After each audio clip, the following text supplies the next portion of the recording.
Estamos iniciando. As pessoas já estão entrando ali na participantes. Então, boa noite a todos. Gostaria de dar aí as boas-vindas ao webinar da BTO, em nome de toda a diretoria, em nome de todo o conselho da BTO. Essa é uma ação que nós estamos envolvendo para esse ano na BTO, um ano muito importante para que a gente possa discutir a atividade de transplante. Meu nome é Gustavo Ferreira, sou atualmente presidente da BTO e é com muito orgulho que a gente divide essa atividade com todos os nossos associados e todas aquelas pessoas que trabalham diretamente na atividade de transplante como um todo. Na semana passada, nós divulgamos o RBT, na última quarta-feira, e o RBT traz a realidade do momento que a gente está vivendo no transplante em todo o país. Seguramente esse é um dos momentos mais difíceis que nós estamos vivendo desde o início da atividade de transplante. São 2 anos consecutivos com queda no número de doações e com queda, consequentemente, dos números de transplante. Isso demanda uma atenção especial de nós, da BTO, com a responsabilidade que a gente tem com os nossos pacientes. E é dessa forma que nós estamos agora iniciando, foi iniciado ontem essa atividade, todos os departamentos da BTO terão a oportunidade de discutir junto com a sociedade temas de grande relevância para o desenvolvimento da nossa atividade de transplante como um todo. E é com muito prazer hoje que a gente tem aqui presente o Departamento de Imunologia da BTO, coordenada pela doutora Elisete, que está aqui conosco, com 2 convidados do departamento, doutora Cristina Von Glen, e o nosso também diretor da BTO, doutor Jorge Neumann.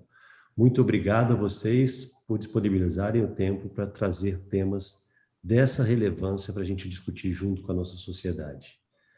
Nós já estamos aí agora com 35 pessoas já na sala, Elisete, e aí eu agradeço aí a sua presença hoje aqui conosco para que a gente possa discutir o tema dessa relevância. Obrigado, Neumann, pela sua disponibilidade e muito obrigado, Cristina, também pela sua disponibilidade, que a gente traga temas dessa relevância durante todo o ano, para que a gente tenha força para a retomada da atividade de transplante no país. Uma vez que os números de Covid começam a cair, a gente precisa agora se reestruturar como uma sociedade civil organizada, oferecendo de volta toda a capacidade que a gente tem de oferecer a chance dos nossos pacientes de transplantarem. Então, é dessa forma que eu despeço aqui dos nossos colegas e dou boa sorte para vocês aí na atividade dessa noite. Obrigado, Elisete. Obrigado a todos. Boa noite. Obrigado, Gustavo. Boa noite a todos. Eu agradeço à diretoria da BTO pela oportunidade da realização desses webinários de formação continuada. É com muita satisfação que eu dou boas-vindas a todos ao primeiro webinário do Departamento de Imunobiologia. O tema de hoje é de extrema relevância na prática do transplante.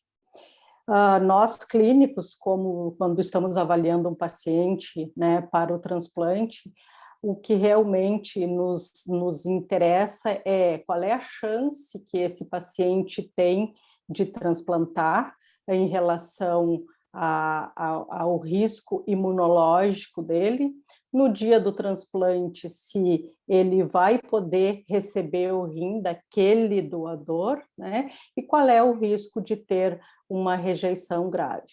Então, para nos falar sobre essa avaliação imunológica, qual é que é o estado atual, nós convidamos o Dr. Jorge Neumann, e agradeço o aceite do convite para falar conosco, que o Dr. Neumann é um médico formado pela URGS, onde fez a residência médica em imunologia, fez formação em imunologia do transplante em Toronto, no Canadá, trabalhou no laboratório de imunologia do Hospital do INCOR, em São Paulo, por 7 anos, e foi sócio fundador da BTO e da ABH. Hoje ele é membro da Academia Rio Grandense de Medicina, e para a nossa sorte e felicidade, ele é o diretor clínico do Laboratório de Imunologia, o diretor médico do Laboratório de Imunologia do Transplante da Santa Casa desde 1993. E ele, né, não serve somente a Santa Casa nesse trabalho, mas também vários hospitais de todo o interior do Rio Grande do Sul e de Porto Alegre. Então, seja bem-vindo, Dr. Neumann, para fazer assim os comentários e nos ajudar nesse debate.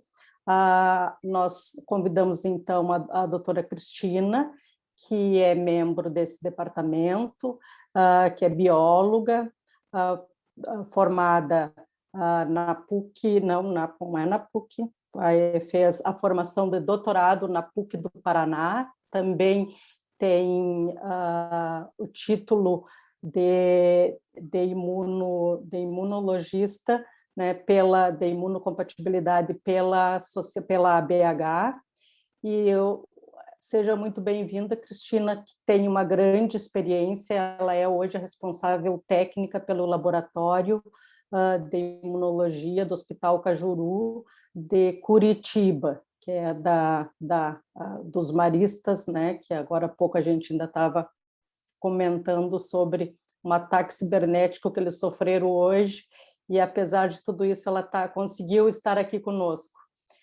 Muito bem-vinda, Cristina, e eu dou a palavra, então, ao Dr. Neumann, para começar, então, a falar sobre esse assunto.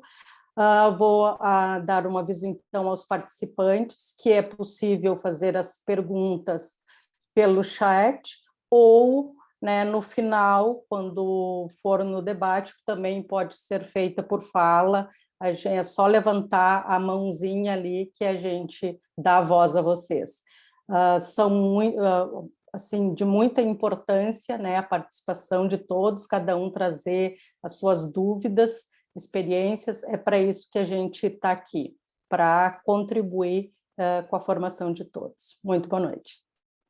Dr. Neumann, a palavra é sua. Obrigado, Elias. Nessa lista de coisas que citaste aí, tu esqueceu a mais importante de todas, que eu faço questão de dizer, que é eu sou teu amigo há 30 anos. E essa é a coisa que é mais relevante dessa listinha de coisinhas aí que tu colocaste na minha história.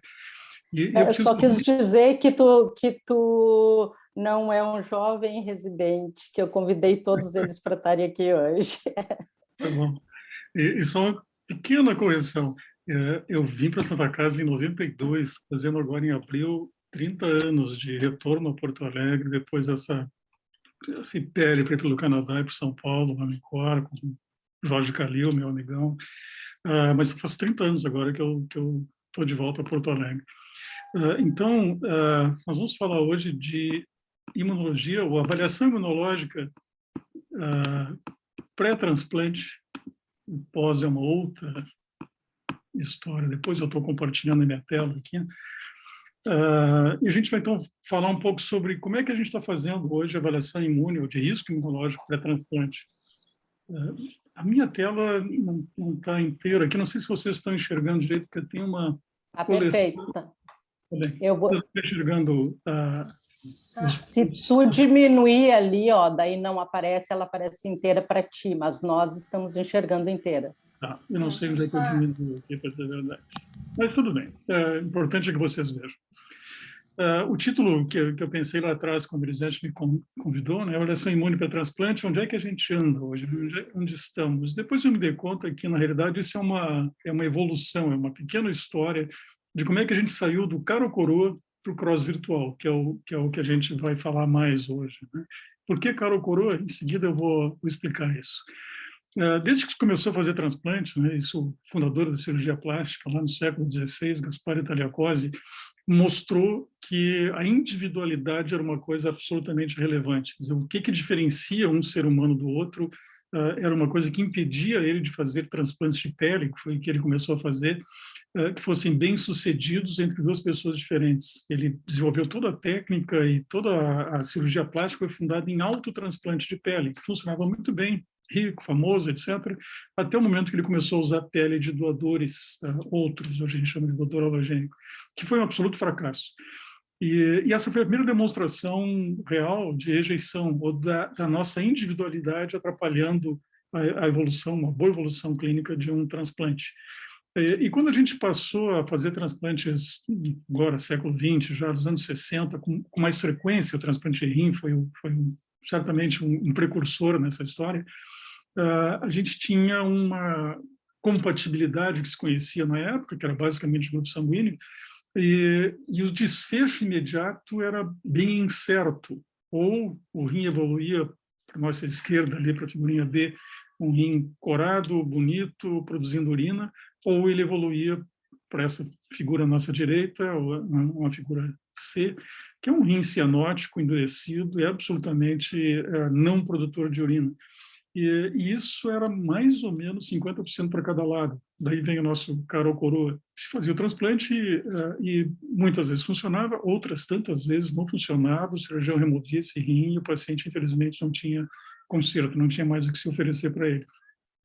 Muitos desses transplantes que foram feitos naquela época, alguns, pelo menos deles, ainda estão funcionando, ou funcionaram por décadas, e periga ter algum ainda funcionante hoje, nessa época pioneira.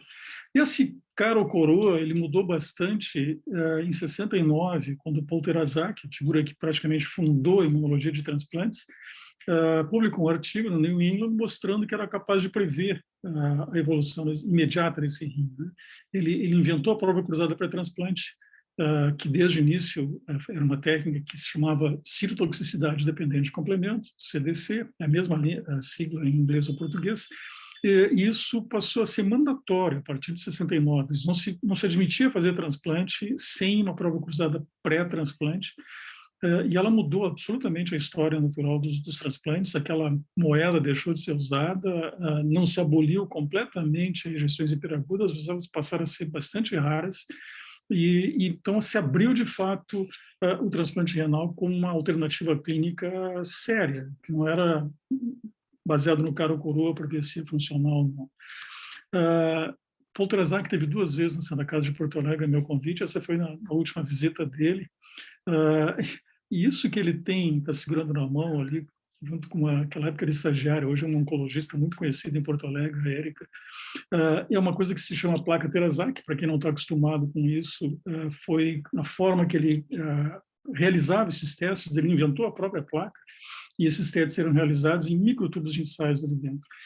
Muita gente ainda faz a prova cruzada pré-transplante baseado nessa tecnologia que o Teraszak desenvolveu, mas eu vou mostrar dados para vocês. É uma técnica que precisava evoluir, e ela foi evoluindo, e hoje ela está em franco declínio. A prova cruzada, então, para o CDC, que ele inventou lá em 69, como eu disse, mudou a história desse transplante, ela se mostrou muito boa, muito importante, mas insuficiente para as necessidades. Eu ainda tinha perdas de enxerto provocadas por situações que a prova cruzada não conseguia detectar. E se viu que ela não era suficientemente sensível. E dali a alguns anos, muito poucos anos, se agregou um reagente que foi capaz de melhorar bastante a sensibilidade dessa prova, chamado AGH, antiglobulina humana. E esse teste é que a maioria dos laboratórios do Brasil ainda faz. Muito pouco tempo depois, foi identificada a possibilidade de usar uma ferramenta de semi-automatizar essa interpretação dessas reações, chamada citometria de fluxo, ou flow, que é o jargão que a gente usa. Todas elas têm por objetivo o que a gente está vendo nessas figuras, identificar se eu tenho um anticorpo capaz de reconhecer algum alvo em uma célula do doador. Esse alvo, como regra, ou deveria sempre ser uma molécula HLA, que é, então, distinto entre receptor e doador, que define a nossa individualidade imunogenética. Então, se eu tenho um anticorpo anti-HLA, eu agrego outros reagentes, e eu olho no microscópio isso, e essa é a base dessas duas técnicas, né? A gente olha no microscópio e vê se a célula está viva ou não. A citometria de fluxo automatizou esse processo de leitura, também é baseado na presença ou ausência de anticorpo anti-OHLA desse doador. Isso agrega alguns outros reagentes e quem faz a leitura não é o experimentador no microscópio, mas é uma máquina, que é o citômetro de fluxo. Enquanto que aqui se lê 2 a 3 mil células, aqui se lê no mínimo 10 mil células, e essa leitura de 10 mil células se faz em 2, 3 minutos, enquanto que a outra é bem mais complicada, é uma técnica demorada, trabalhosa, extremamente artesanal. Eu não vou entrar muito nela, mas eu vou falar um pouco das diferenças entre uma e outra. Como todas as tecnologias, né, essa também evolui. E a gente tinha lá, então, a prova cruzada convencional, e especialmente aquele reagente antiglobulina humana, ela é, como eu disse, muito artesanal, muito demorada, dificilmente se faz isso em menos de 7 horas, normalmente mais do que isso, com deficiências de sensibilidade. A prova cruzada por citometria de fluxo, ela foi baseada num protocolo que foi descrito lá em 83, 84, e esse protocolo ficou imutável por muito tempo, com muitas vantagens de sensibilidade, mas ainda também com algumas dificuldades técnicas. Ela estava um pouco demorada e no início dos anos 2010, 2011, se viu que isso poderia ser melhorado e otimizado.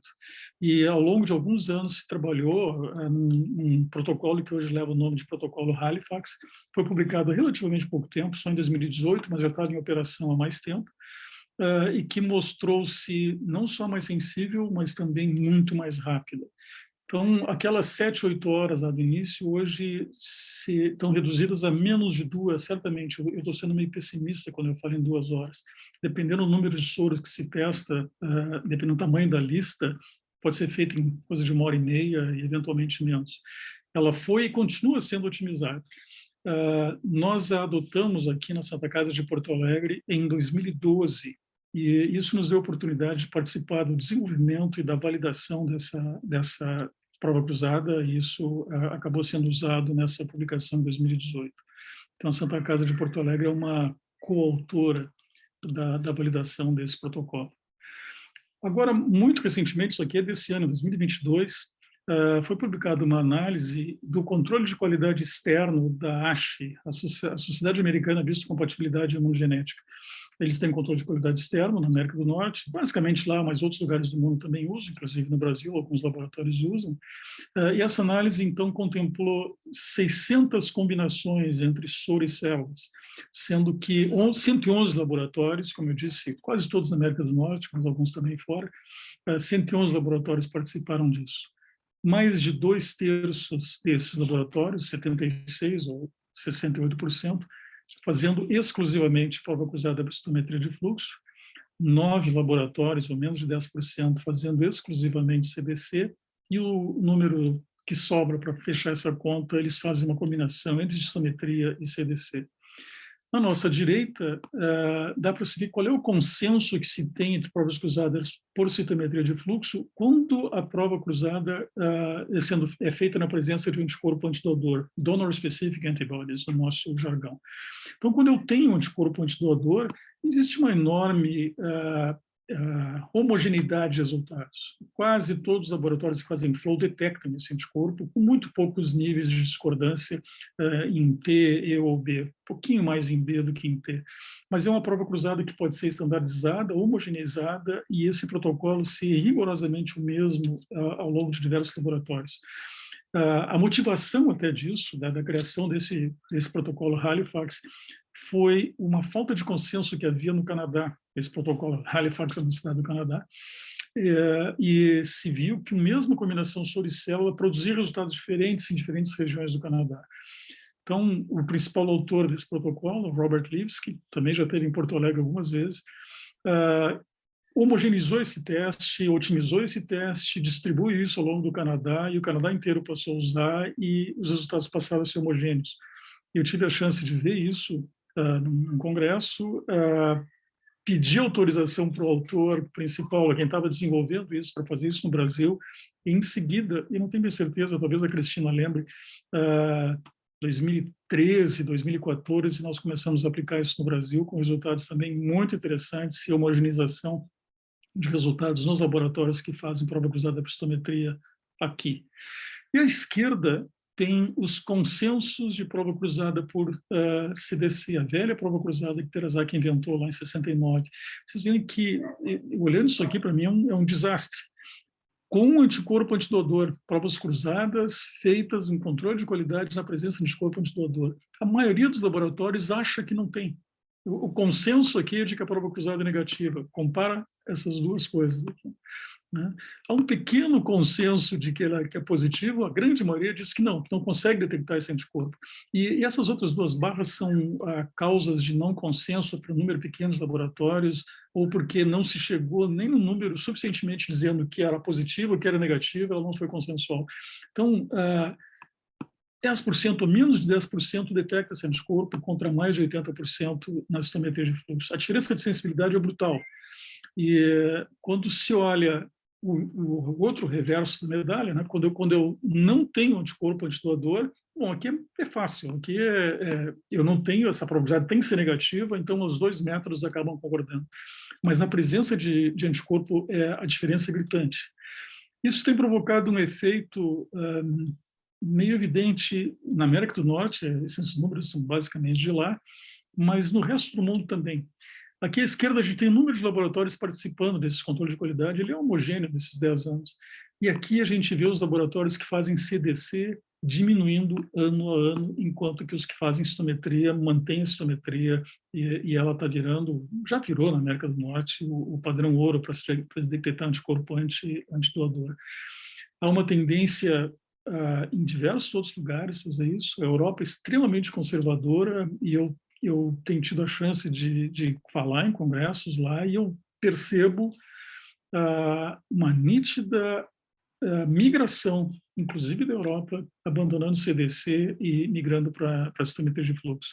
No Brasil, eu acho bárbaro, acho muito legal. A gente tem hoje, a Cristina de novo deve lembrar melhor do que eu, acho que são 12 laboratórios no Brasil fazendo prova cruzada da epistometria, quase todos eles fazendo em paralelo CDC e Flow, e a Santa Casa de Porto Alegre, em 2013, vai fazer 10 anos daqui a pouco, abandonou o CDC e a gente só faz citometria de fluxo. Foi o primeiro laboratório da América Latina a dar esse passo e fazer só citometria de fluxo. E eu sou absolutamente enviesado com isso, eu acho que esse é o caminho sem volta.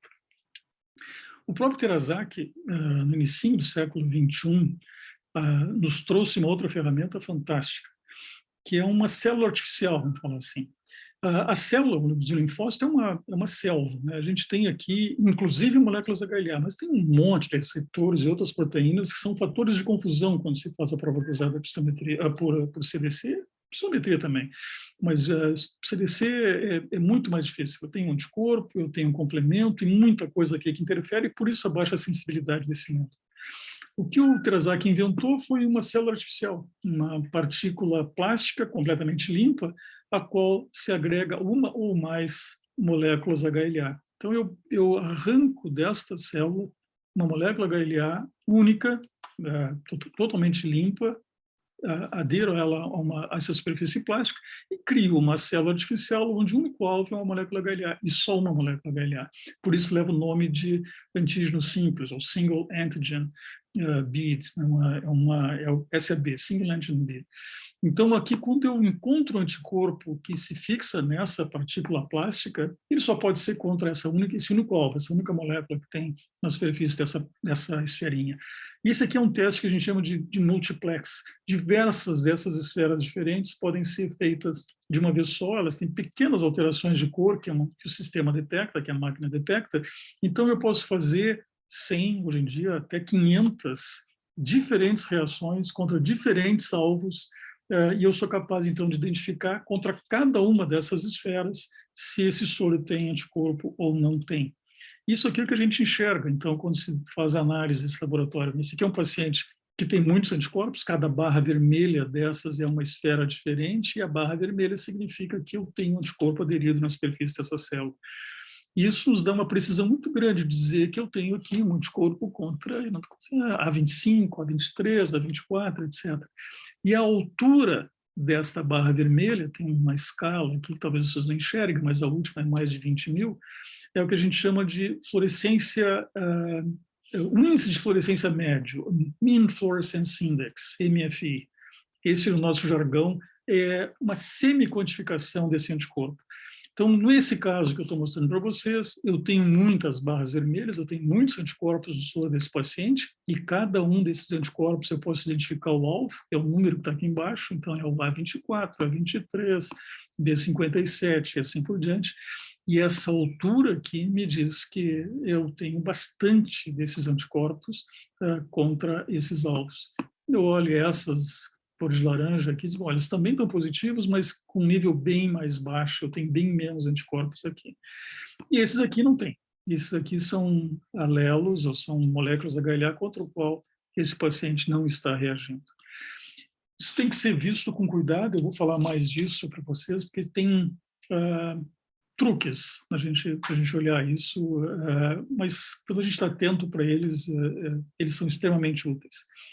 O que essa ferramenta também nos propiciou foi a identificação dos alvos precisos que esses anticorpos reconhecem.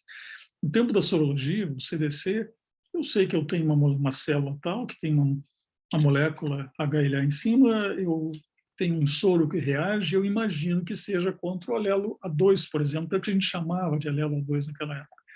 Para dar uma ideia para vocês, com o aumento da precisão da tipagem HLA, o que a gente chamava de alelo A2 hoje é um grupo alélico A2 e tem centenas de alelos dentro desse grupo alélico. O A2 até tem mais de 1000 alelos ali dentro.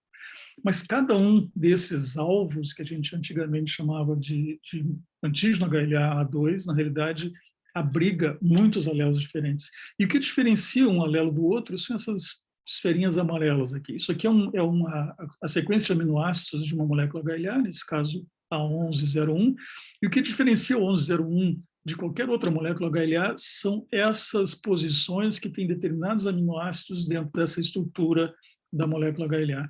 Então, cada molécula HLA tem uma composição de aminoácidos em algumas posições que a diferencia imunologicamente ou antigenicamente de outros alelos HLAs.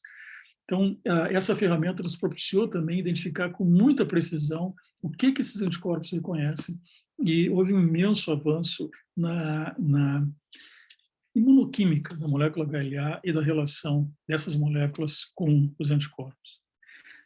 A junção, então, desse conhecimento que se adquiriu ao longo desse tempo todo em prova cruzada, primeiro com a GH, com o CDC, a GH, depois para o Flow, e o conhecimento que a gente tem hoje em dia desse teste em fase sólida, que a gente chama de Singularity Beats, nos passaram a permitir imaginar qual será o resultado dessa prova cruzada antes de fazê-la, em prova cruzada virtual.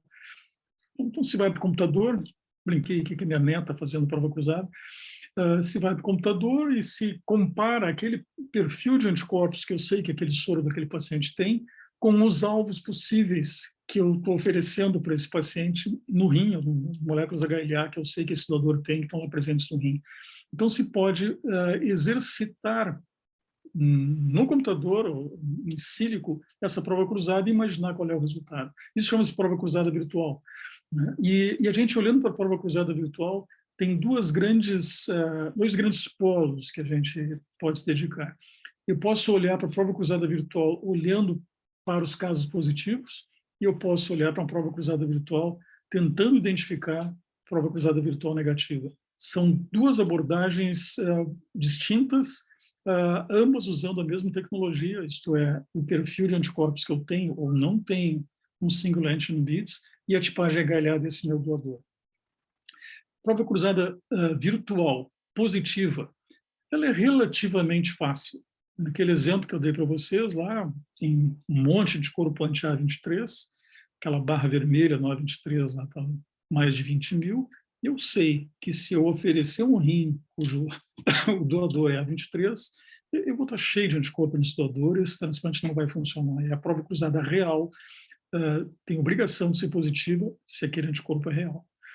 Ela, com isso, nos possibilita, a gente já exerce aqui na Santa Casa de Porto Alegre a prova cruzada virtual positiva há coisa de uns 10 anos.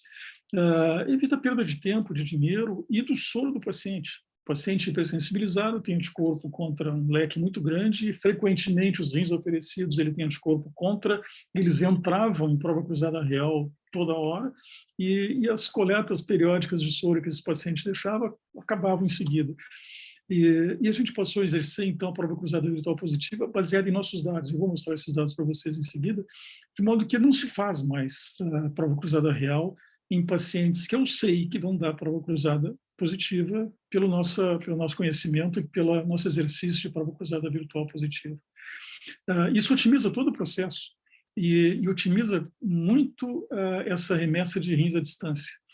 Então, se há uma oferta de rim para um determinado paciente, e a gente aqui faz isso muito em rins pediátricos, né? A gente tem uma atividade na Santa Casa de Porto Alegre muito grande em nefrologia pediátrica, transplante renal pediátrico.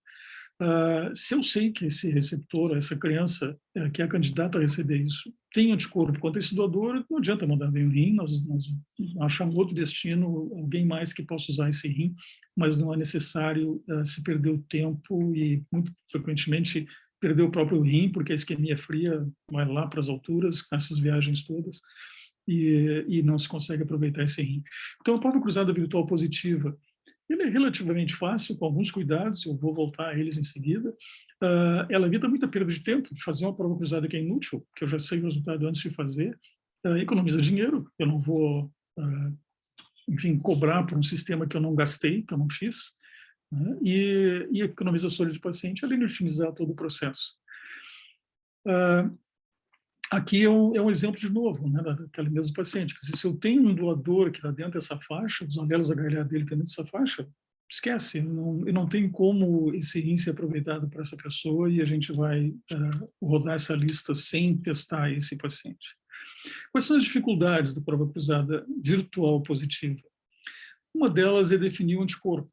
Naquele caso que eu mostrei para vocês é simples, mas eu posso ter anticorpos, aquelas barras vermelhas ali, que não são reais. Quer dizer, o sistema me mostra isso, me dá uma barra vermelha num determinado antígeno, uma determinada superfície naquelas esferinhas, mas isso deve ser por outras razões que não um anticorpo real que vai funcionar na natureza. E a principal delas é porque esse processo de arrancar aquela molécula HLA de uma célula e aderir ela numa partícula plástica pode ser muito agressivo e alguns alelos HLAs podem ficar desnaturados nesse processo. E a desnaturação desse processo pode expor partes da molécula que não existem na natureza. Na superfície das células não vão estar expostas. E, às vezes, eu posso ter anticorpo contra uma parte não exposta da molécula. E ele vai aparecer naquele sistema, vai me criar uma barra vermelha lá, e eu vou chamar aquilo de anticorpo, só que ele não existe. Uma prova cruzada real, feita com anticorpo contra um antígeno desnaturado como aquele, vai dar negativo. E é um anticorpo completamente sem nenhuma função na natureza e é um resultado falso. Então, esse cuidado a gente tem que ter. Eu tenho certeza que aquela barra vermelha realmente significa um anticorpo ou não. Segunda grande interrogação, qual é o nível de anticorpo, qual é a altura daquela barra vermelha que eu vou chamar de daqui para frente eu não vou. Então, a gente tenta transferir isso para aqueles números. Tem gente que acha que qualquer valor acima de 500 de MFI é um anticorpo relevante e é proibitivo se cruzar e eu não vou transplantar porque tem um anticorpo contra o meu doador no nível de 500. Outros vão a 1.000, é o número que a gente usa na Santa Casa. Tem gente que vai a 1.500, tem gente que usa 2.000. Isso é uma coisa completamente em aberto. Cada serviço de transplante, cada laboratório acaba adotando um padrão e isso tem que ser sempre ajustado em relação a qual é o risco que esse grupo de transplante aceita correr. Eu posso ter um grupo de transplantes que é absolutamente conservador, risco zero, e tem 501 de MFI num determinado anticorpo, não está fora, porque isso aqui pode me dar um problema mais para frente e eu não quero correr esse risco, eu quero dar o melhor rim possível para o meu paciente, de modo que ele tenha risco zero imunológico. Isso é uma forma de ver as coisas, né, de ver a vida de forma muito segura. Mas, invertendo essa lógica, né, vamos olhar para o paciente. Será que o paciente está bem com isso? Ele está fazendo diálise, a gente sabe porcaria que é uma diálise, como é ruim fazer diálise, a gente sabe a mortalidade que tem em diálise hoje, e será que esse paciente não estaria melhor recebendo um rim mesmo que o risco imunológico não seja zero, qual é a probabilidade de sobrevida que esse paciente vai ter com um rim que não é o ideal, comparado com a sobrevida que ele vai ter não transplantando, permanecendo em diálise. Então, tem outros centros, e aqui eu coloco a Santa Casa de Porto Alegre nisso, que aceita-se esse tipo de risco na presença de anticorpo, desde que a prova cruzada por citometria de fluxo seja negativa. E a gente tem uma série enorme de pacientes, a gente tem mostrado esses dados, a presença de anticorpo antidoador, anticorpo real, há entre 1.000, 1.500, 2.000, depende um pouquinho do caso, com prova cruzada por citometria de fluxo negativa, pelo menos a médio prazo, a gente tem esse follow-up que está indo há 5 anos, ela não é diferente daquele paciente que transplanta sem nenhum DSA. Pode ser que em 10 anos isso seja diferente, mas a gente tem que olhar a sobrevida desse paciente transplantado comparado com ele não transplantado e mantendo-se em diálise. Então é uma questão mais filosófica, né, de que risco eu quero aceitar e que risco eu vou submeter meu paciente, o risco da diálise ou o risco de um transplante que não é o ideal. Epítopo compartilhado, já vou falar melhor disso em seguida. Mostrei para vocês os epítopos. A gente tem epítopos com aquelas esferinhas amarelas que eu mostrei, que são particulares de um determinado alelo, mas algumas são o que a gente chama de públicas. Elas são presentes em diversos alelos HLAs. E quando eu olho para uma célula, bom, essa célula tem aquele epítopo, tem aquele alvo ou não tem. Mas quando eu olho para essas esferinhas, eu tenho diversas esferas que podem compartilhar um epítopo desses. E aí, se eu não tenho um anticorpo muito potente, se eu não tenho um anticorpo com um título muito alto, eu vou estar diluindo esse anticorpo em diversas esferas. E isso pode artificialmente me baixar a altura daquelas barras. Isso pode ser um problema importante na hora de eu dizer que uma prova cruzada virtual é positiva ou negativa, e eu vou dar um exemplo para vocês em seguida. Da mesma forma, alelo específico, voltando para o A2 lá, hoje é um grupo A2, diversos alelos dentro do grupo A2. Eu posso ter um anticorpo que reconhece um dos alelos A2, por exemplo, 0201, e não reconhece o alelo do lado, 0202, porque ele reconhece alguns alvos que são típicos do A2, mas alguns desses alvos são particulares do A201, e só o A201 tem, o A202 não tem. Portanto, eu posso ter um anticorpo que é alelo específico e que eu não posso dizer que é um anticorpo anti-A2. E meu doador, sendo A2, será que eu posso garantir, eu só sei que ele é A2, que essa prova cruzada vai ser positiva ou negativa, ou não? É completamente incógnito, e eu vou mostrar um exemplo para vocês disso. Por fim, tipagem HLA. A gente hoje tem de rotina no Brasil tipagem HLA que inclui os alelos A, B e DR.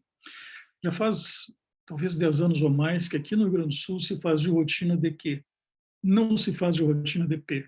Alguns lugares do Brasil fazem A, B, C, DR, DQ, DP, uma tipagem ótima, completa, mas não é o comum. A grande maioria ainda temos A, B e DR.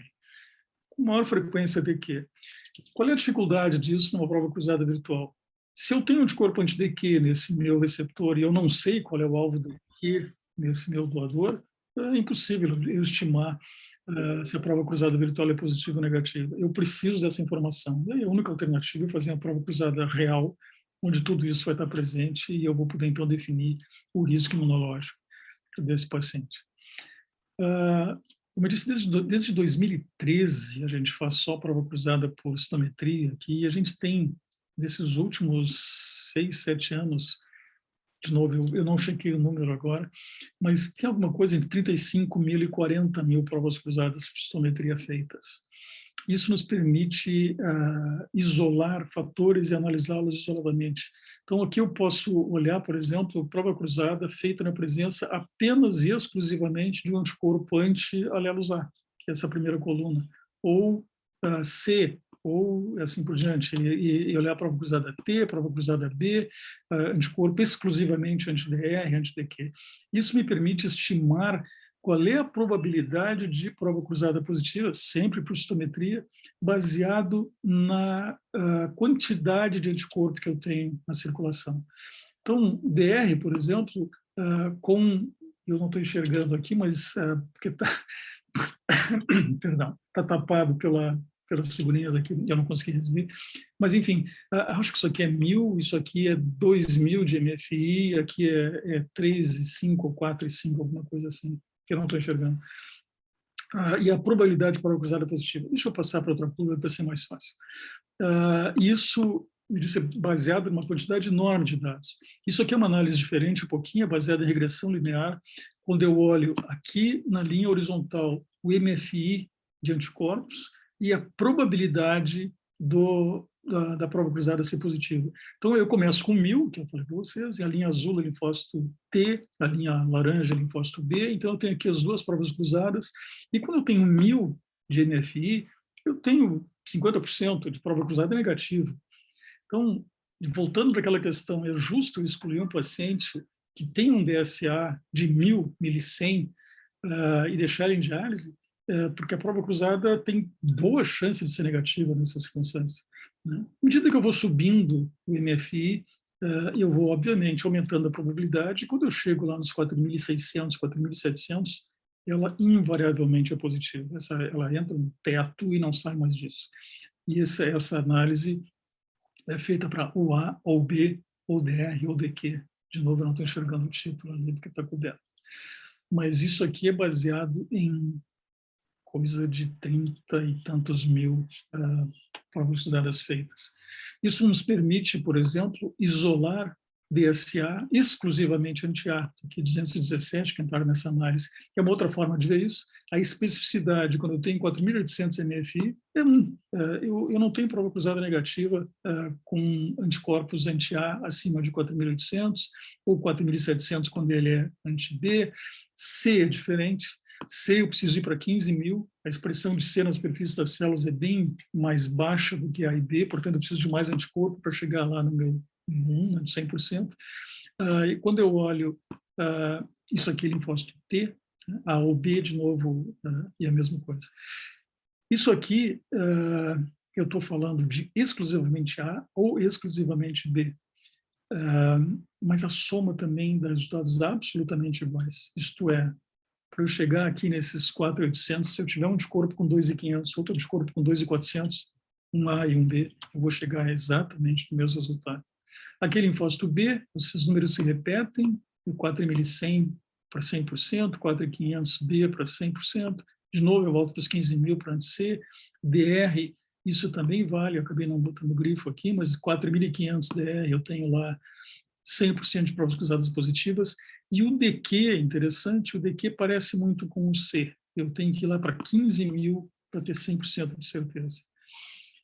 Isso não faz absolutamente o DQ ser um anticorpo inocente, muito antes pelo contrário. O C é um anticorpo razoavelmente inócuo, mas o DQ não, o DQ é um anticorpo que incomoda muito. E a prova cruzada virtual negativa, né? Isso já não é tão simples, ela é relativamente complicada. Mas ela evita, obviamente, perda de tempo, no momento que eu consigo ter segurança de que a prova cruzada virtual está negativa, e, de novo, otimiza todo o processo, e a gente tem exercido isso essa madrugada, essa noite, a partir eu sei que está na plateia, e nós fizemos isso, um rim que chegou com um tempo de isquemia muito longo, o transplante foi feito, a prova cruzada real foi feita retrospectiva, como a gente sempre faz nos casos de transplante com prova cruzada virtual negativa. Né?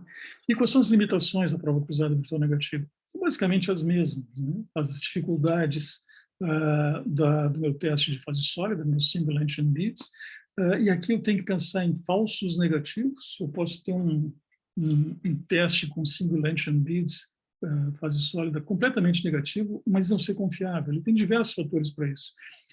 Soros podem ter fatores inibitórios. E se levou algum tempo para a gente identificar isso, e hoje de rotina se usa agentes que eliminam boa parte desses fatores inibitórios, né? Basicamente DTA e aquecimento desse soro. E a gente consegue transformar em teste de fase sólida em positivo, às vezes muito positivo, que aparentemente era negativo. De novo, a história de lipídio compartilhado antígeno específico, já vou entrar isso em seguida para vocês. Variações de laboratório para laboratório, essa é uma técnica ainda muito delicada e tem uma enorme variabilidade de laboratório para laboratório, coisa de 25% de variabilidade. E aqui eu volto para aquela história, que eu vou chamar de... Qual é o meu cutoff? Qual é o meu limite para aceitar um MFI? É que tem coisas bem técnicas que o pessoal da clínica, melhor até que nem entre em contato, mas tem duas formas de eu analisar isso, olhando o raw data, olhando o baseline. Então, eu não vou entrar aqui, porque acho que tem coisas mais importantes para a gente conversar. Isso aqui é uma prova cruzada que aparentemente é negativa, uma prova cruzada virtual, eu não tenho anticorpos nesse paciente, tudo negativo, as flechinhas aqui mostram um rim que foi ofertado para esse paciente, uma menininha, né, tudo negativo, pode dar negativo essa prova cruzada. Fizemos, e no entanto ela foi positiva, e eu olhando com um pouquinho mais de atenção, dizer, obviamente ela tem que ser positiva. Vocês não vão enxergar o número, mas esse quadrado aqui mostra um antígeno que é compartilhado, um epítopo, melhor dizendo, que é compartilhado entre essas esferas todas. Como o anticorpo não é muito forte, ele está diluído nessas esferas todas aqui e eu não tenho nenhuma grande barra vermelha. À primeira vista, está tudo negativo. Como esse alvo está presente na superfície da célula, está concentrado na superfície da célula, a prova cruzada é muito positiva.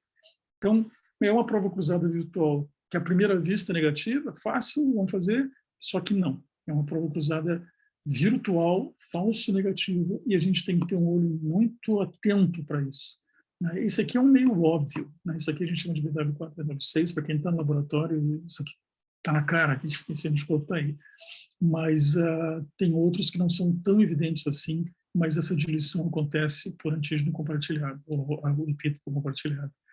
E às vezes tem situações como essa, né? Esses dois círculos vermelhos aí mostram o mesmo alvo, quase o mesmo alvo, nesse caso é um A34, né? Só que eu tenho uma esferinha A34 bem positiva, mais de 5.000 de MFI, e outra bem negativa, não tem nada disso. O que significa isso?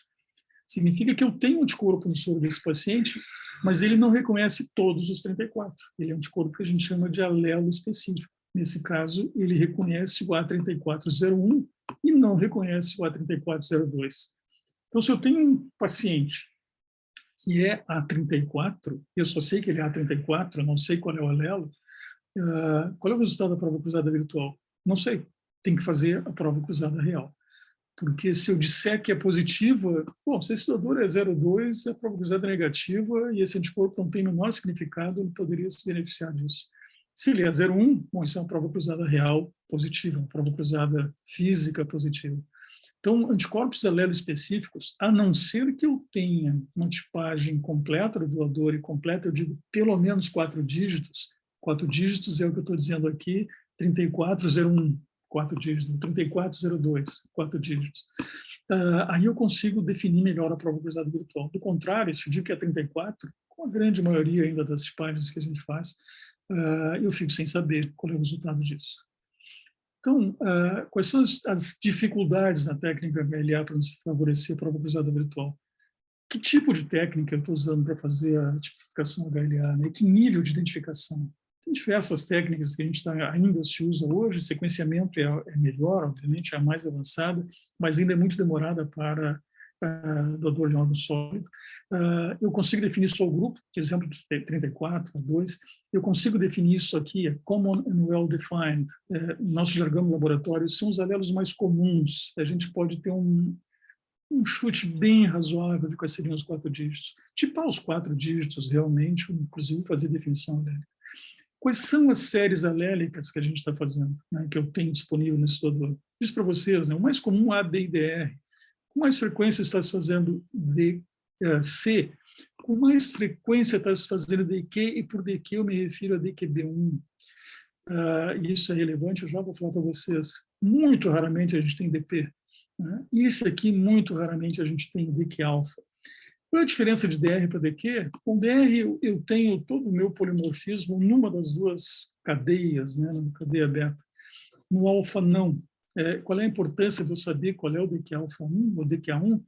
Porque a molécula do meu anticorpo pode reconhecer uma cadeia polimórfica, que é a beta, pode reconhecer a outra cadeia polimórfica, que é a alfa, ou pode reconhecer a combinação de ambas. Então, se eu tenho um anticorpo, e a gente sabe que esses anticorpos existem, eles são detectados, que reconhece DQA, eu fico com dificuldade de fazer prova cruzada virtual, porque eu preciso da definição de qual é o alelo DQA que esse paciente está trazendo. Do contrário, eu não consigo fazer prova cruzada virtual. Por fim, as variáveis do meu paciente. Qual é a periodicidade da amostra? né? A gente usa no Brasil, usava-se no Brasil, agora a coisa está meio confusa, 90 dias. Meu gosto particular, 90 dias é muito tempo. A gente pode ter eventos imunizantes, alguns óbvios, eu estou mostrando aqui abaixo para vocês, que é transfusão e gestação. Gestação é mais difícil não ser visto. Transfusão, como regra, a gente vê nem sempre. Às vezes o paciente transplanta no centro, dialisa no outro, e lá no outro recebeu uma transfusão que não aparece nas cartas, não aparece nos alvos, né, na documentação, e a gente observa isso quando se faz de novo um antígeno de fase sólida e muda o painel desse paciente. Eu gostaria muito de trabalhar com 30 dias. Santa Casa de Porto Alegre, isso aqui ficou muito complicado, a gente trabalha com 60. 180 dias foi uma portaria do SNT, no meio da pandemia, que alargou esses 90 para 180, e eu tenho dúvida se ela já foi revogada ou continua valendo 180. Depois o Gustavo pode nos explicar. E existem eventos imunizantes que não são tão óbvios assim, que podem alterar isso, que a gente, se deixar esse prazo muito longo, não enxerga, que são infecções, e hoje, muito comum, vacinas, e existem outros. De novo, citando a Clotilde, né, querida amiga que está aqui, um paciente nosso, painel muito baixo, veio com painel 50%, alguma coisa assim, de uma amostra para outra. Sem transfusão, era uma criança, não engravidou, o que aconteceu? Ela tinha feito vacina, e tinha feito um quadro infeccioso prévio, e esses anticorpos apareceram. A boa notícia em relação a isso aqui é que eles tendem a desaparecer, ao contrário destes que são para o resto da vida, esses aqui são transientes. E eu não quero mais tomar muito tempo, a gente tem que discutir alguma coisa. Outros problemas, né? E quando a amostra que fez o painel é diferente da amostra que eu estou usando no CROSS, eu posso confiar nisso? Esse paciente tem história de CROSS positivo sem ser identificado. Será que esse CROSS é real? Ele é falso positivo? Ou tem um anticorpo que eu não estou vendo? Ou é um artefato? Como, por exemplo, a gente vê em pacientes que têm contaminação por HIV, que fazem um anticorpo que não tem nenhum significado clínico no transplante, mas que dá prova cruzada T positivo, né? E no caso, quando eu tenho uma incompatibilidade entre o resultado do meu CROSS e do meu antígeno de fase sólida, qual dos dois que eu acredito? O que eu boto a minha ficha? No CROSS ou no single, né? Isso aqui são as coisas que a gente ainda pode discutir daqui a pouco. O que não se sabe, né? Tem um monte de interrogações nesse quadro, né? Qual é a quantidade de DSA que eu aceito? Eu disse para vocês, na Santa Casa de Porto Alegre, eu aceito até me virar um CROSS positivo. Isso, em geral, vai em torno de, acima de 2.000, 2.500 para cima, eu vou ter quase sempre prova cruzada positiva. DSA proibitivo, ninguém duvida que é alto risco, não vai se fazer. O número aqui, de novo, depende do serviço. No nosso caso, a gente nem testa acima de 5.000. Né? Risco negativo é óbvio, quando eu não tenho DSA e tenho prova cruzada de optometria de fluxo negativo, esse é o risco ideal, ao contrário do outro, quando eu tenho muito DSA e até o CVC está positivo. Não vou entrar nisso agora também. Esse aqui é o algoritmo da Emory para fazer prova cruzada. Eu estou preocupado com o tempo, e a gente pode discutir isso, havendo curiosidade. Esse aqui é o nosso algoritmo na Santa Casa de Porto Alegre, ele é muito parecido com o da Emory, e é a árvore de decisões que a gente toma na madrugada, no fim de semana, quando eu tenho uma doação, e a gente tem o perfil dos pacientes que estão escolhidos para fazer entrar para essa lista de CROSS, e a gente exerce isso. Hoje em dia, a gente exerce até de casa. Nós temos um software que é acessável de casa, e a gente pode fazer a prova cruzada virtual a partir de casa, na madrugada, e vai para o laboratório já sabendo o que vai dar e qual é o paciente que eu vou testar de fato. E eu só estou aqui conversando por causa desse grupo, que eu tenho a sorte e o privilégio de estar orientando há 30 anos. Elas têm muito menos do que isso. Mas eu estou lá há 30 anos e esse é o pessoal que me dá suporte para estar aqui conversando com vocês. Obrigado, acho que eu falei bastante, talvez demais até do que eu devia. É isso. Deixa eu parar de compartilhar essa tela. Muito obrigada, Neumann. Eu acho que foi muito claro. Eu tenho uma pergunta aqui que eu vou fazer antes de passar para a Cristina, que... Opa, não está abrindo, participantes aqui. Que é da Viviane Figueiredo. Após a adesão do CrossMatch virtual, houve o prolongamento do tempo de espera em pacientes hipersensibilizados? Existe essa comparação de antes e depois no serviço? Estou em dúvida agora se a Viviane é a nossa Viviane, porque eu não me lembro. Não, acho que é outra. Figueiredo é outra. Figueiredo. Bom, também que nós temos uma Viviane transplantadora aqui no hospital. Eu tenho hoje em levantamento esse dado. A Elisete está a par disso. Nós estamos hoje trabalhando exatamente no desfecho da lista de espera que não transplanta, correlacionando isso com o painel. Esses números para quem transplanta são muito claros e eles não mudam absolutamente nada em relação à prova cruzada virtual. O ganho que a gente tem em tempo de isquemia mais curto, porque eu vou perder menos tempo fazendo prova cruzada desnecessária. Prova cruzada virtual negativa se ganha bastante tempo. Um exemplo essa noite, nessa madrugada, um caso que é transplantado pediátrico, que é transplantado com virtual negativo. E a prova cruzada foi feita hoje de manhã, negativa. Todas as vezes que a gente fez virtual negativo confirmaram, o retrospectivo confirmou. Mas isso não impacta o tempo em diálise. A gente está fazendo esse levantamento, é uma tese da menina nossa, né? Ele está a par disso.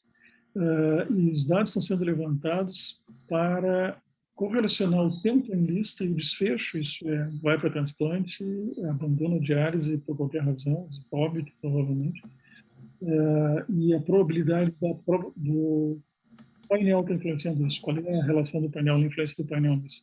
Mas a prova cruzada virtual não impacta em nada na lista de espera, tempo que ele espera. Isso depende do grau de compatibilidade da LA, mais comum ou menos comum, mas principalmente do painel calculado, quanto ele tem de painel calculado. De novo, falando disso, aproveitando, estou falando demais hoje, mas enfim, a gente sabe nos nossos dados que de 0 a 85%, o tempo em lista é muito pouco diferente. Ele começa a subir de 85% a 95%. A curva tem uma inflexão.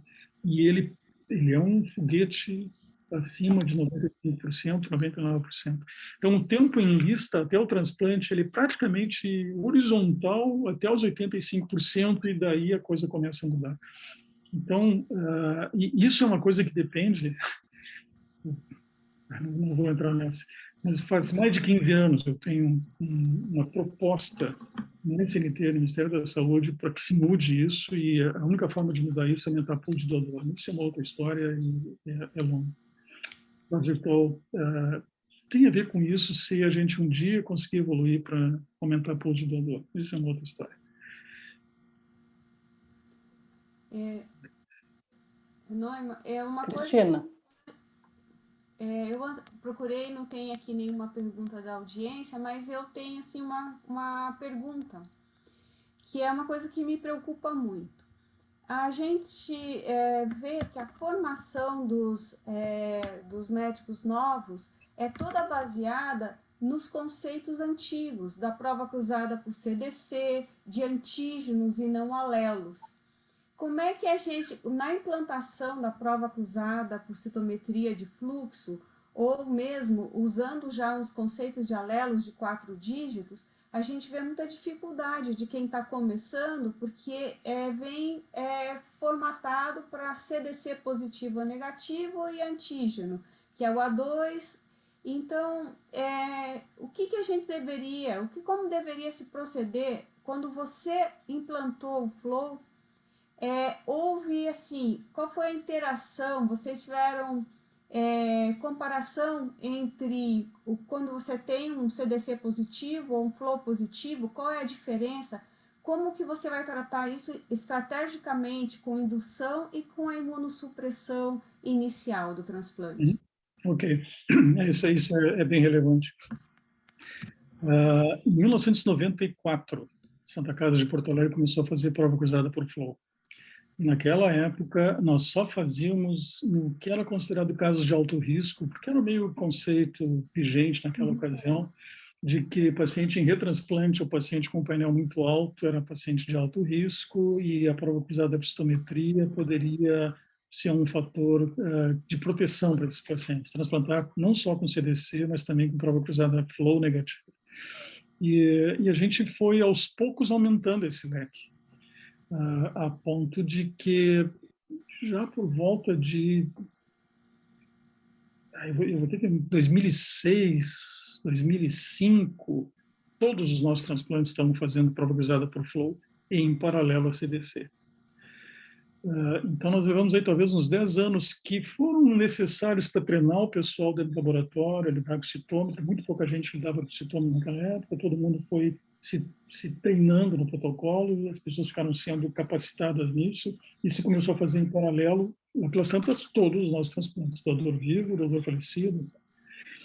E quando nós migramos para o protocolo Halifax, não havia mais sentido, de novo a Clotilde, que talvez esteja ouvindo ainda, teve uma participação nisso, porque nós estamos fazendo os dois em paralelo, e um levava 7, 8 horas. E quando nós começamos com o Halifax, ele ficava pronto em 2 horas, 2 horas e meia. E lá pelas tantas começamos a receber telefonemas da Clotilde dizendo: como é que está o cross? Está em evolução. Tá, mas o flow você já tem, não tem? Sim. Me diz o que deu o flow, porque eu vou transplantar. E sem esperar as 7, 8 horas, no que ela tinha toda a razão. Então, o que aconteceu foi que depois de fazer 1.431, 1.400 alguma coisa, acho que 31, provas cruzadas em paralelo, se analisando por dados estatísticos, análise estatística bem detalhada, curva ROC, regressão logística, etc., esses dois lados, nós chegamos à conclusão que era uma absoluta perda de tempo ficar fazendo CDC, porque eu tinha toda a informação que eu precisava no Flow, com essas curvas que vocês começaram a ver, que são dados muito mais novos agora do que aqueles, mas eles nunca mudaram, eles sempre continuam confirmando isso. E os gaúchos vão entender, no dia 20 de setembro de 2013, 20 de setembro foi uma data particularmente escolhida, nós declaramos a independência do complemento. Isto é, foi o último dia que nós fizemos prova cruzada por CDC, e dali, no dia 21 para frente, foi só citometria de fluxo. Por que 20 de setembro, os não gaúchos devem estar pensando? Porque é a data da independência do Rio Grande. O Rio Grande do Sul se independizou do Brasil no dia 20 de setembro de 1835. E nós usamos o dia 20 de setembro, é um feriado gaúcho aqui, um feriado nacional gaúcho, da independência do Brasil. Nós usamos esse dia para fazer a independência do complemento e nunca mais olhamos para trás. Eu tenho um saquinho plástico fechado de placas Terazac na minha sala, que eu vou doar para o Museu da Santa Casa, junto com as seringas Hamilton, que estão lá ainda, e vou doar para o museu, tem livro no Museu da Santa Casa, e esses equipamentos vão para lá. Não há a menor necessidade de voltar. Então, só para te responder com mais precisão, Cristina, nós tivemos um longo aprendizado dentro do laboratório e também em paralelo com o grupo clínico.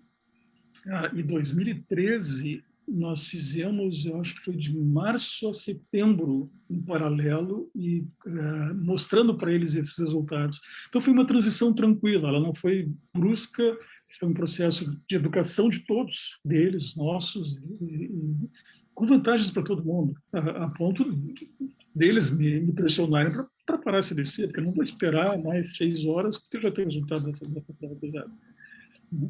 Isso é uma coisa que deve ser feita em cada lugar, cada serviço de transplante tem que ter uma forma de fazer essa transição. Eu vejo isso absolutamente como um caminho sem volta. É inadmissível imaginar que CDC vai voltar algum dia. Aí alguém pode me dizer, mas o Flow não detecta anticorpo fixador de complemento. Que eco é a resposta para ele. Vai querer me dizer que um anticorpo que não fixa complemento não é danoso para o teu doador, para o teu receptor? Não tem anticorpo antidoador bom. A diferença é que não fixa complemento vai dar um tipo de rejeição, o que não fixa complemento vai dar rejeição de um outro tipo, a DCC, entre nós. E a presença de IG4 é porque a gente já tem o IG1 e o IG3, eles têm a célula... Além disso, IgG1, 2, 3 e 4. IgG1 e 3, boas fixadoras de complemento. IgG má fixadora, mais fixa. IgG4 não fixa. Qual é a proporção de soro de paciente de lista de espera que não tem IgG1 e IgG3? menos de 10%, é 7, alguma coisa por cento. Então, para que eu estou preocupado em se o anticorpo é fixador de complemento ou não? É bobagem. Desculpe, eu sou muito... Não, aqui tem duas perguntas aqui. Vamos lá. Natália Prado, ela pergunta que anticorpos em soro histórico, qual o risco de prova cruzada real positiva, risco de rejeição pós-transplante em caso de prova cruzada negativa? Eu acho que assim, quer dizer, seria assim, um anticorpo histórico, talvez não presente no soro recente, né? Qual a importância disso dentro do quadro de rejeição? Vou dar a resposta mais honesta que eu posso. Não sei. A gente sabe... Isso foi uma quebra de paradigma, porque quando se começou a transplantar, se acreditava muito na memória imunológica, né, e se guardava soro dos pacientes por anos a fio. Desde que eles estivessem em lista, ele continuava em lista e se testavam todos esses soros. Isso eu estou falando lá no início dos anos 80. Na época que eu estava fora do país, eu vi isso lá, se fazia aqui, se fazia lá, e se qualquer um daqueles soros desse uma prova cruzada positiva, era considerado cross positivo, o paciente estava fora. E no hospital que eu trabalhava lá fora, no Western Hospital, fazia muito transplante de rim, saiu um artigo de um cara que teve no Brasil, ele teve no congresso da BTO em Curitiba em 95, Carl Cardella. Ele publicou um artigo no Lancet mostrando que soro histórico era bobagem, não tinha isso de ter qualquer relevância. Eu perguntei para ele, o que tu chama de soro histórico? A partir de quando esse soro passa a ser histórico? Esse soro de ontem é histórico. Se eu tiver uma amostra mais recente, é essa que me interessa, e se essa for negativa, transplanta. Eu acho que isso é um radicalismo, acho que também não é toda a história de anos desse paciente em lista, também não é o soro de ontem. Agora, a partir desse conceito, qual é o tempo razoável que eu vou começar a desconsiderar um soro? Isso é uma questão completamente em aberto. Tem gente que acha que pode ser 1 ano, tem gente que acha que é 2, tem gente que acha que é 3, 4 meses, e eu não estou convencido de que exista essa definição, é muita variável que a gente não consegue compreender direito aí, né? O número de células de memória, qual era a afinidade daquele anticorpo lá atrás, enfim, tem muita coisa que a gente não tem como definir. E aí escolher um limite e toca em frente e vai aprendendo com o que a roda. Talvez um balanço de tempo entre a memória latente, memória ativa e memória primária, né? Quer dizer, a memória secundária. Isso varia de paciente para paciente. É muito difícil tu botar um carimbo, esse soro não vale mais, e daqui para frente está valendo. Tem que ver a origem também, se é um transplante prévio, o que tem que ver qual é a fonte da imunização, exatamente, se é gravidez, se é transfusão, se é transplante. Tem muita variável.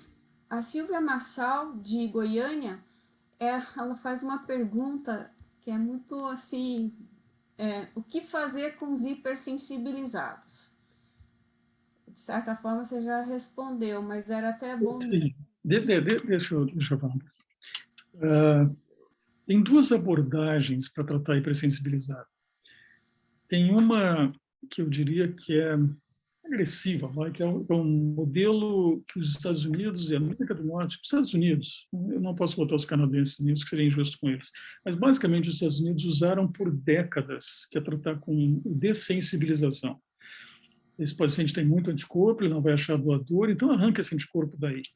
Tem formas de se fazer isso, mais ou menos eficazes, são formas muito caras, e elas são caras não só em dinheiro, elas são caras biologicamente também, pelo grau de agressividade que o paciente tem que ser submetido. Muita droga, muita plasmaferese, é pesado. Funciona.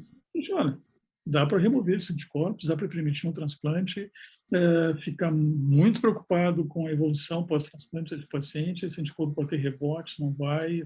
Assim, é uma forma cowboy de tratar desse problema.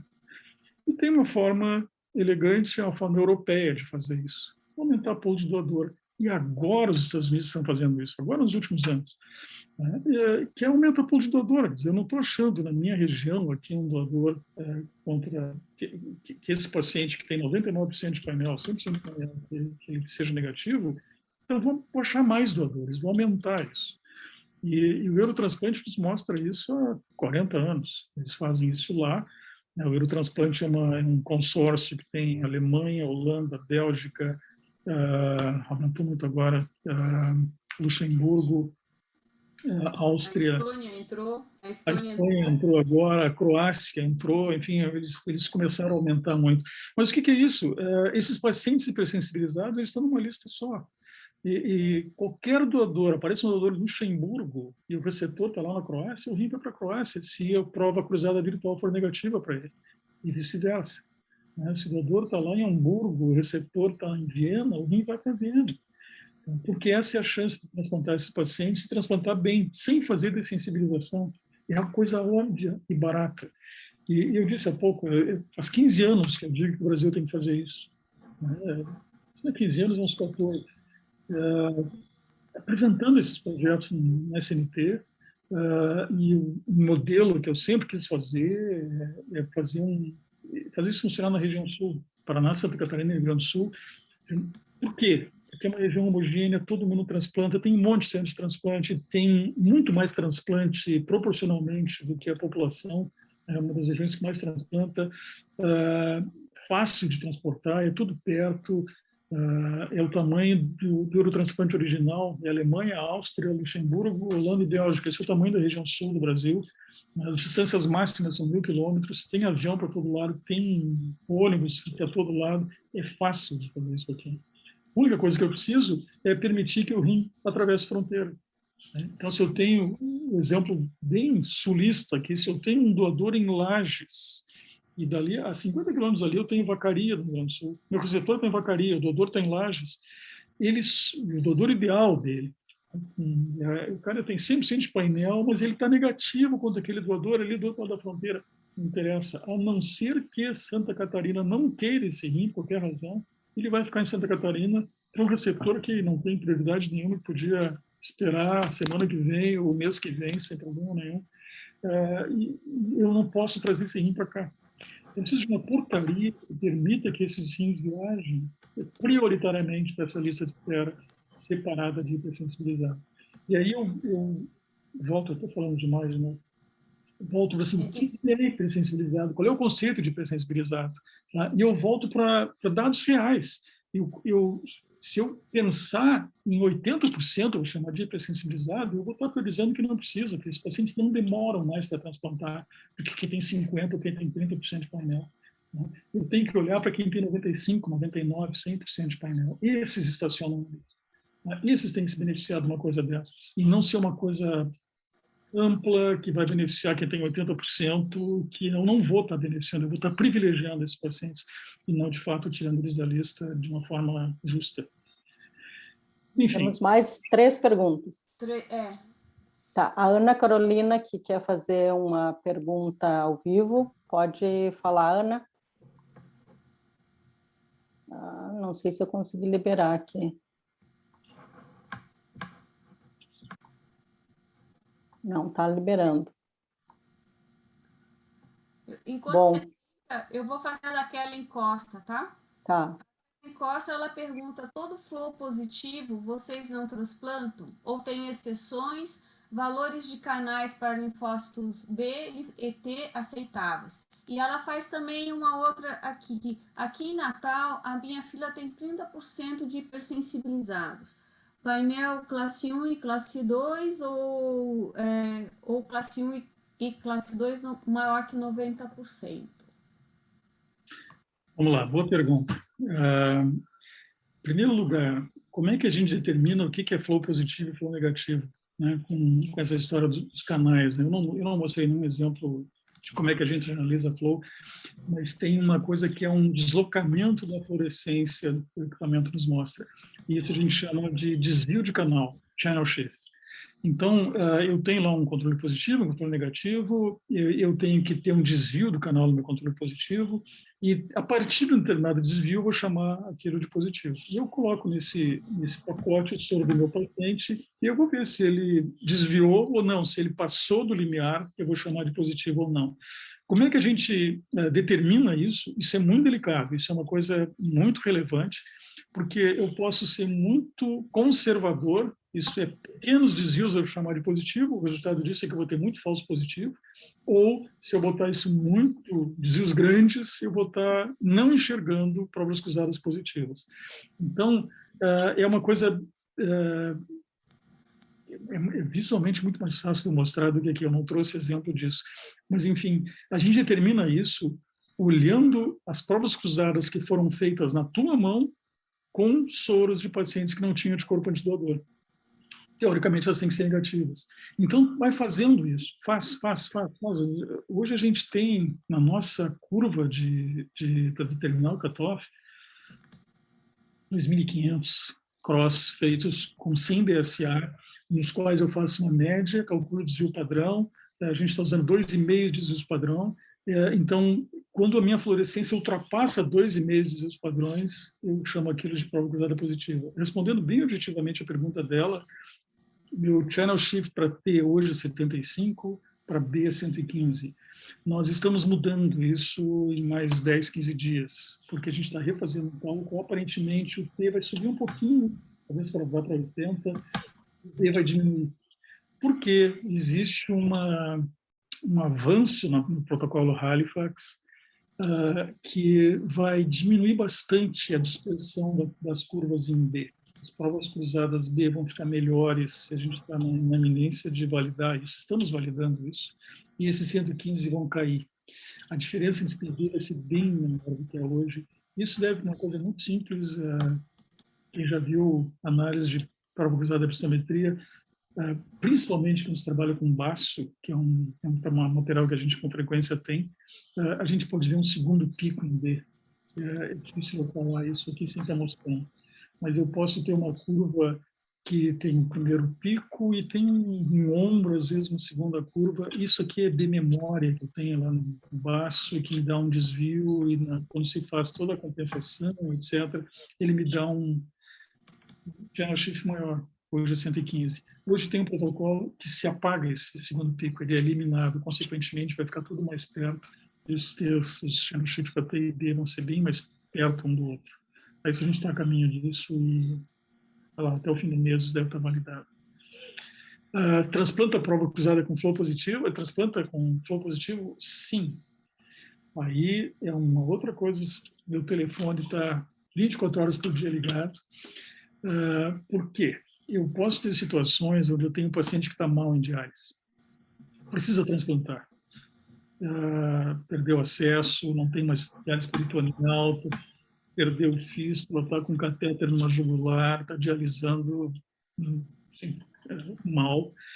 Me aparece um doador que tem DSA e me dá uma prova cruzada positiva.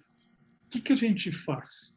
Se bota na balança isso. Qual é o risco desse paciente transplantar com esse prova cruzada positiva?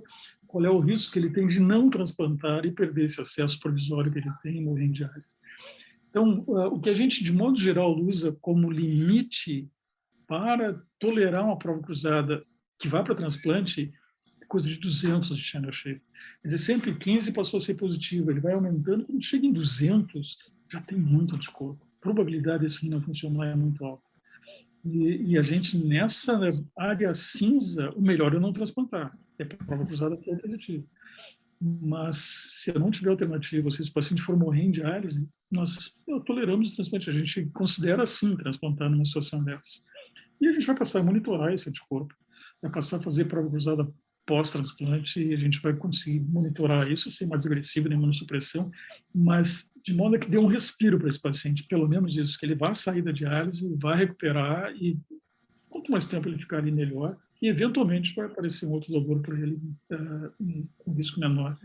Mas a gente tolera, sim. A Santa Casa é bem liberal e eu estou completamente de acordo com isso. Eu prefiro oferecer transplante para o maior número de pessoas e tirar elas da diálise do que ser muito conservadores. Não, eu quero minha estatística limpa, bonitinha, eu não quero correr risco. E o paciente, paciência, vai morrer da diálise, mas o problema dele não é meu. Eu estou de acordo com o que a gente faz aqui. A Ana Carolina saiu aqui do meu painel, não estou achando ela aqui, acho que ela saiu.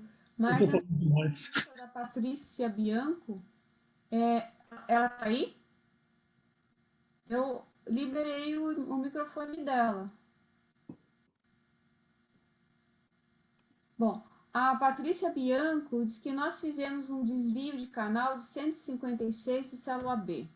Ela tinha problema de acesso e está com creatinina de 1. Perfeito. É exatamente o exemplo que eu estava dando aqui agora. Tem que ficar monitorando esse DSA e ver qual é o comportamento, eventualmente ser mais agressivo na imunossupressão. Mas exatamente, é um exemplo perfeito do que eu estava falando. Muito bom. Muito bem. São 8:50.